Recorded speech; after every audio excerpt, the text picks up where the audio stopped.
আসসালামু আলাইকুম রহমতুল্লাহ। প্রিয় ভিউয়ার্স, প্রিয় মুসলমান ভাই বোনেরা, আশা করি সবাই ভালো আছেন। আলহামদুলিল্লাহ, আল্লাহর মহান রহমতে আমিও ভালো আছি। আপনাদের সবাইকে স্বাগত, শুভেচ্ছা, অভিনন্দন জানাচ্ছি আমাদের এমআরএস টিভি 12 চ্যানেলের পক্ষ থেকে। আজকে আপনাদের সাথে শেয়ার করব 115 নম্বর ভিডিও। 115 নম্বর ভিডিওর ভিতরে আমরা ছোট্ট একটি হাদিস নিয়ে কথা বলবো। একটি ছোট্ট হাদিস নিয়ে আপনাদেরকে পড়ে শোনাবো। আশা করি ভিডিওটি শেষ পর্যন্ত দেখবেন, হাদিসটি মনোযোগ সহকারে শুনবেন। আমলের নিয়তে আমিও পড়ছি আমলের নিয়তে। বিসমিল্লাহির রহমানির রহিম। হযরত আব্দুল্লাহ ইবনে উমর রাদিয়াল্লাহু তাআলা আনহু থেকে বর্ণিত, রাসূলুল্লাহ সাল্লাল্লাহু আলাইহি ওয়াসাল্লাম বলেছেন, ইসলামের ভিত্তি 5 জিনিসের উপর কায়েম করা হয়েছে। ইসলামের ভিত্তি 5 জিনিসের উপর কায়েম করা হয়েছে।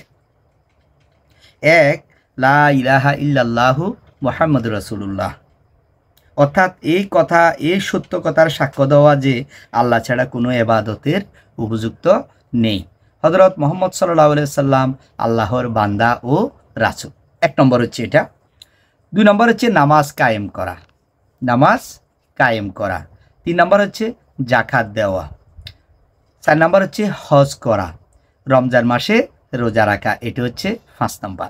তাহলে বলতেছে যে রাসূলুল্লাহ সাল্লাল্লাহু আলাইহি সাল্লাম বলেছেন, ইসলামের ভিত্তি 5টা জিনিসের উপর দাঁড়িয়ে আছে। 5টা জিনিস আমাদেরকে যথাযথভাবে এটা পালন করতে হবে।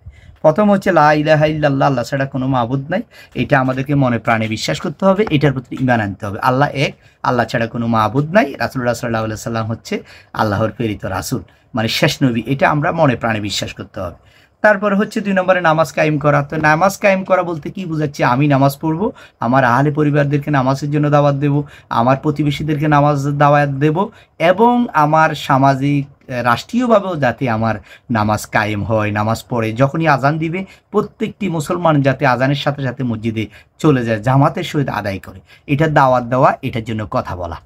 এটা কিন্তু আমাদের সব সময় আমাদের এটা করতে হবে, নামাজ কায়েম করাটা। তারপর হচ্ছে যাকাত দেওয়া। যখন নেশা পরিমাণ সম্পদ অর্জিত হবে, যার উপর যাকাত ফরজ হবে নির্দিষ্ট ক্যাটাগরি, ওইটা সে যাকাত প্রদান করবে।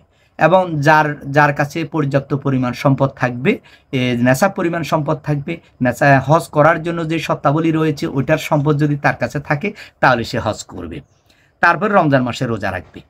রমজান মাস যখন আসবে, সকল মুসলমান রোজা রাখবে, 30 দিনের রোজাটা রাখবে। এটা কিন্তু সবার জন্য, কিন্তু হজটা কিন্তু সবার জন্য না। যাদের টাকা পয়সা নাই, তারা গরিব, দিনে আনি দিনে খায়, সেই পরিমাণ সম্পদ নাই, তারা তো আর হজ করতে পারবে না, তাদের জন্য হজ ফরজ করা হবে না। তারপরে জাকাতও তো তাদের প্রতি ফরজ হবে না, যাদের নেশা পরিমাণ টাকা অর্জিত হবে না, প্রচুর পরিমাণে ধন সম্পদ নাই, টাকা পয়সা নেই, তাহলে সে জাকাত দিবে না, এটাও তাদের জন্য না।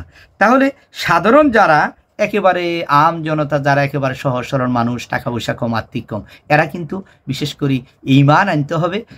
লা ইলাহা ইল্লাল্লাহু মুহাম্মাদুর রাসূলুল্লাহ, আল্লাহ ছাড়া কোনো মাবুদ নাই। রাসূলুল্লাহ সাল্লাল্লাহু আলাইহি সাল্লাম আল্লাহর শেষ নবী বা প্রেরিত রাসূল। এটা আমরা মনে প্রাণে বিশ্বাস 1 নম্বরে করতে হবে। তারপরে নামাজ কায়েম করতে হবে। এই দুইটা কিন্তু আমাদের জন্য বাধ্যতামূলক। এবং হচ্ছে 5 নম্বর বাধ্যতামূলক, সেটা হচ্ছে রমজান মাসে রোজা রাখা। এটা অবশ্যই আমরা করতে হবে। একজন মুসলমান হিসেবে যখন আমি ঈমান এনেছি, যখন আমি আল্লাহর প্রতি বিশ্বাস স্থাপন করেছি, আমার নবীর প্রতি বিশ্বাস স্থাপন করেছি, তখন আমাকে এই কাজগুলো করতে হবে। তা আমার টাকা পয়সা নাই, সে পরিমাণ টাকা পয়সা আমার অর্জিত হয়নি, তাহলে তো আমি হজ করতে পারবো না, জাকাতও দিতে পারবো না।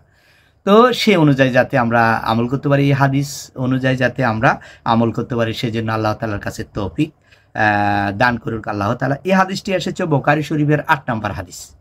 বুখারী শরীফে এই হাদিসটি বর্ণনা করা হয়েছে 8 নম্বর, আপনারা দেখে থাকবেন। তো সবাই আল্লাহ তাআলা যাতে আমাদের সবাইকে এই হাদিসটি অনুযায়ী জীবন পরিচালিত করতে পারে, সে তৌফিক দান করুন। আসসালামু আলাইকুম ওয়া রাহমাতুল্লাহ।